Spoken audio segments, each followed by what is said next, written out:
নামাজবিহীন জিন্দেগি এটা কোনো জিন্দেগি না, আল্লাহর গোলামিবিহীন জিন্দেগি এটা কোনো জিন্দেগি হইতে পারে না। আল্লাহ তাআলা, আল্লাহ রাব্বুল আলামিন কোরআনে কারীমের মধ্যে বলেন, ওয়াত্তাবা হাওয়াহু ফামাসালুহু কামাসালিল কালব, যেই মানুষ তার মন চাহিদায় নিজের জীবন পরিচালনা করে, মনের পূজা করে, মন যেটা করতে বলে সেটাই করে, মনে রাখবেন আল্লাহ কোরআনের মধ্যে বলছেন তার দৃষ্টান্ত হলো কুকুরের মতন, কুকুরের মতন, কুকুরের মতন। কারণ কুকুর সেও তার মন মতন চলে। আপনি যদি কুকুরকে জিজ্ঞাসা করেন, এই কুকুর তুই তোর মন মতো কেন চলস, তুই রবের তুমি নামাজ পড়ো না কেন, তখন দেখবেন কুকুর বলবে, আরে বেটা আমি নামাজ তো এই জন্য পড়ি নাই, রব আমাকে নামাজ পড়তে বলে নাই, আর তোমাকে নামাজ পড়ার কথা বলছে নাফরমান, এই বেঈমান নাফরমান, তোমাকে বলা হয়েছে নামাজের জন্য, তারপরে তুমি পড়ো। তুমি কি মরবা না? তুমি কি মরবা না? তুমি কি দেখো না তোমার সামনে কি কোনো লাশ পড়ে না? তুমি কি কারো জানাজায় উপস্থিত হও নাই? কারো কবরে যাও নাই?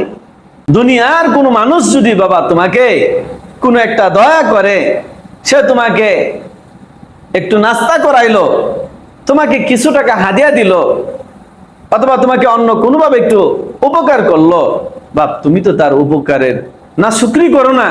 সে যে সময় তোমাকে ডাক দেয়, তোমার বিবিকে বাধা দেয়, আহা সে তো আমার কি করছে, উপকার করছে, সে আমার এই কাজটা করে দিছে, তো আমি কিভাবে না যাই, তুমি তার ডাকে সাড়া দাও। তাহলে আব্বা এটা কেমন ইনসাফ হইল, একটু সামান্যটুকু উপকার করছে, এই জন্য তুমি তার ডাকের সাড়া মিস করতে পারো না, সে ডাক দিলে তুমি চলে যাও।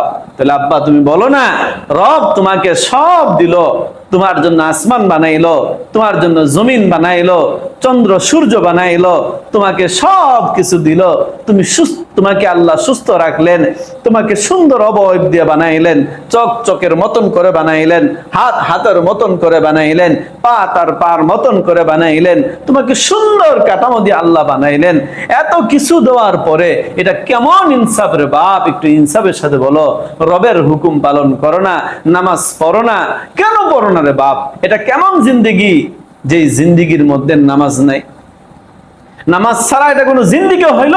এ বাপ বলো না, রব তোমাকে কি না দিয়েছে, রব তোমাকে সব দিয়েছে, রব তোমাকে হাত দিলেন, রব তোমাকে পা দিলেন, রব তোমাকে চোখ দিলেন, রব তোমাকে কান দিলেন, রব তোমাকে মুখ দিলেন, রব তোমাকে জিহ্বা দিলেন, রব তোমাকে সব দিলেন। এত কিছু দেওয়ার পরও রবের সাথে এত গুচ্ছা কেন রে বাপ? রবের সাথে এত রাগ কেন রে বাপ? রব তো তোমার কাছে বেশি কিছু চায় না, রব তো তোমার কাছে মাঝে মধ্যে এই পুরা দিন তোমাকে রবের গোলামি করতে বলে না। রব তো বলছে দিনে 5 বার 5টা সময় যখন নামাজের সময় আসে, তখন আমার এই হুকুমটা এটা তুমি পালন করবা, এটা তো তোমারই লাভ। দুনিয়ার কোনো মানুষ যদি বাবা তোমাকে কোনো একটা দয়া করে, সে তোমাকে একটু নাস্তা করাইলো, তোমাকে কিছু টাকা হাদিয়া দিল, অথবা তোমাকে অন্য কোনোভাবে একটু উপকার করলো, বাপ তুমি তো তার উপকারের না শুকরি করো না। সে যে সময় তোমাকে ডাক দেয়, তোমার বিবিকে বাধা দেয়, আহা সে তো আমার কি করছে, উপকার করছে, সে আমার এই কাজটা করে দিছে, তো আমি কিভাবে না যাই, তুমি তার ডাকে সাড়া দাও। তাহলে আব্বা এটা কেমন ইনসাফ হইল, একটু সামান্যটুকু উপকার করছে, এই জন্য তুমি তার ডাকের সাড়া মিস করতে পারো না, সে ডাক দিলে তুমি চলে যাও। তাহলে আব্বা তুমি বলো না, রব তোমাকে সব দিল, তোমার জন্য আসমান বানাইলো, তোমার জন্য জমিন বানাইলো, চন্দ্র সূর্য বানাইলো, তোমাকে সব কিছু দিল, তোমাকে আল্লাহ সুস্থ রাখলেন, তোমাকে সুন্দর অবয়ব দিয়ে বানাইলেন, চক চকের মতন করে বানাইলেন, হাত হাতের মতন করে বানাইলেন, পা তার পার মতন করে বানাইলেন, তোমাকে সুন্দর কাঠামো দিয়ে আল্লাহ বানাইলেন। এত কিছু দেওয়ার পরে এটা কেমন ইনসাফ রে বাপ? একটু ইনসাফের সাথে বলো, রবের হুকুম পালন করো না, নামাজ পড়ো না, কেন পড়ো না রে বাপ? এটা কেমন জিন্দেগি, যে জিন্দেগির মধ্যে নামাজ নাই? নামাজ ছাড়া এটা কোনো জিন্দেগি হইল? এই জন্য রাসূল সাল্লাল্লাহু আলাইহি ওয়াসাল্লাম বলেন, গার্ডিয়ান যারা আছেন, অভিভাবক যারা আছেন, আপনারা মনে রাখেন রাসূল সাল্লাল্লাহু আলাইহি ওয়াসাল্লাম বলেন, কুল্লুকুম রাইন ওয়া কুল্লুকুম মাসউলুন আন রাইয়াতিহি। তোমরা প্রত্যেকেই অভিভাবক, তোমরা প্রত্যেকেই জিম্মাদার, প্রত্যেকেই তোমাদের একটা জিম্মাদারি আছে। তো এই জিম্মাদারি সম্পর্কে আল্লাহ অবশ্যই তোমাকে জিজ্ঞাসা করা হবে। সুতরাং আব্বা, আপনার ঘরের মধ্যে আপনার উপযুক্ত ছেলেটা নামাজ পড়ে না, আপনার মেয়েটা নামাজ পড়ে না, আপনার স্ত্রী নামাজ পড়ে না, আপনার মা নামাজ পড়ে না, আপনার মেয়ে নামাজ পড়ে না, আপনি মনে করছেন কি এই যে আপনি দুই চার কথা বলছেন আর বলে দেন হুজুরদেরকে, হুজুর আমি বলি তারা শোনে না, এতেই আপনি মুক্তি পেয়ে যাবেন? না আব্বা, আপনি মুক্তি পাবেন না।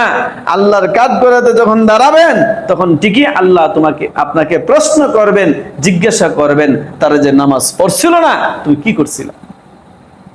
আপনার ছেলে বিদেশে যাবে, তার টাকার ব্যবস্থা হয় না, আপনি এক গ্রামের মাথা থেকে শুরু করলেন আরেক গ্রাম পর্যন্ত নামাজ পড়েন, দোয়া করেন, কান্নাকাটি করেন, ছেলেটাকে বিদেশে পাঠাইবেন, কত কিছু করলেন।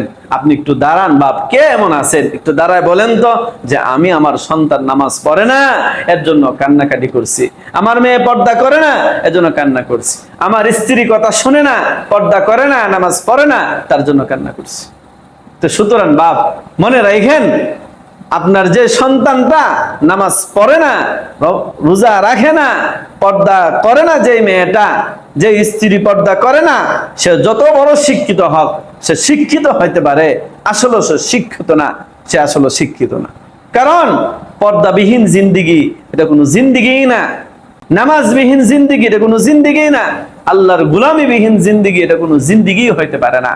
এর জন্য নবী আল্লাহ রাব্বুল আলামিন কোরআনে কারীমের মধ্যে বলেন, ওয়াত্তাবা হাওয়াহু ফামাসালুহু কামাসালিল কালব। যেই মানুষ তার মন চাহিদায় নিজের জীবন পরিচালনা করে, মনের পূজা করে, মন যেটা করতে বলে সেটাই করে, মনে রাখবেন আল্লাহ কোরআনের মধ্যে বলছেন তার দৃষ্টান্ত হলো কুকুরের মতন, কুকুরের মতন, কুকুরের মতন। কারণ কুকুর সেও তার মন মতন চলে। আপনি যদি কুকুরকে জিজ্ঞাসা করেন, এই কুকুর তুই তোর মন মতো কেন চলস, তুই রবের তুমি নামাজ পড়ো না কেন, তখন দেখবেন কুকুর বলবে, আরে বেটা আমি নামাজ তো এই জন্য পড়ি নাই, রব আমাকে নামাজ পড়তে বলে নাই, আর তোমাকে নামাজ পড়ার কথা বলছে নাফরমান, এই বেঈমান নাফরমান, তোমাকে বলা হয়েছে নামাজের জন্য, তারপরে তুমি পড়ো। তুমি কি মরবা না? তুমি কি মরবা না? তুমি কি দেখো না তোমার সামনে কি কোনো লাশ পড়ে না? তুমি কি কারো জানাজায় উপস্থিত হও নাই? কারো কবরে যাও নাই?